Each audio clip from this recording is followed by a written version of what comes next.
Witam Was pięknie, Rostomili. Dziś wam wyrządzę coś o progu. Jak macie radzi do mojej wyrządzani, to pyty subskrybujcie mój kanał. Bydym rod.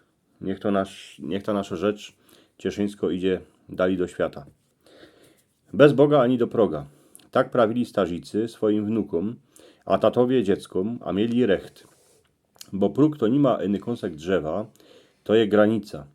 Kdo se pomyśli, że granice są inny baj między gruntami albo miedzami, ten ma recht, ale są jeszcze takowne, kiedy se robi człowiek we swojej głowie. Taką granicą je na ozajst próg. Ludzie od hańdownych czasów wierzyli, że w chałupie żaden im nic złego nie zrobi, bo w podszodku je familia, jest stół, przy którym siedzą, je piec, w którym się poli ogień, a od którego idzie hyc. Wszystko to, co je w chałupie, znamy. Kuchyń, izby, szpajskę, każdy kątek. Ludzie wierzyli, że po kątkach się chowają dobre duchy, które pomagają gaździnej, pomagają też gazdowi przy robocie w chałupie. Ale to, co je na polu, za oknami, a za progiem, to już je inszy świat. A z tego, że do chałupy się dyski wlazowało dwierzami, a nie oknami, to ludzie dawali pozór, co by przy odewrzytych dwierzach nie puścić do postrzodka złych duchów, a nie wypuścić tych dobrych. Bo w tym świecie za progiem bywały roztomańte podciepy, które mogły zrobić kupa szkody w chałupie. Mogły przysmyczyć nimoc albo nieszczęści. W starucnych chałupach próg był wysoki, a dwierze niski. Tuż ludzie, co szli na nawszczywę, musieli się sklupić, a pokłonić się gazdowi a gaździnej. Próg to był plac, za kierym, a pod kierym siedziały roztomańte złe, a dobre duchy.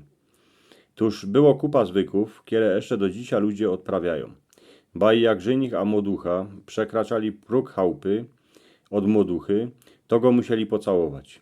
Młoducha jak szła do chałupy żenicha, musiała dawać pozór, co by nie wleść budkiem na próg. Żenich wnoszą młoduchę przez próg, co by ją uchronić przed złymi duchami.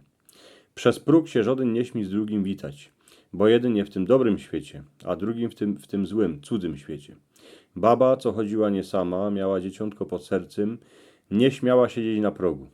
Jak się wynoszało trówę z umrzikiem, to się nią klepało 3 razy o próg, co by duch umrzika żadnego w chałupie nie postraszył. Przez próg się nie wylewało wody, ani pomyi, co by nie ogichać anioła, co nas wachuje. Przez próg się nie dawało żadnemu jodła, ani nic do picio, ani wandrokom, co drepsili po dziedzinach. Jak dosi kańsi jechał w daleką rajzę, to niż wyszedł z chałupy, klękał przy progu, a żykał do pombuczka, a jak się wrócił na spadek, to próg całował. Jak gaździno chciała przegnać czarownicę, kierej kradły mleko, to zakopowała pod progiem noże, a inkrze ostre wieca, a co by dobre duchy wachowały chałupy, to się pod progiem zakopowało głowę zabitej kury. Było jeszcze kupa takich tych roztomańtych zwyków, na które dziś opanikierzy prawią zabobony. Ale kiejsi hańdowni, ludzie w nich wierzyli. Dziś próg to je furt coś takownego, za czym je inszy świat. O kierym furt mało co wiemy. Lepszy już ten próg mieć w zocy, bo nigdy nie wie człowiek, jakiego za zraka idzie puścić do chałupy.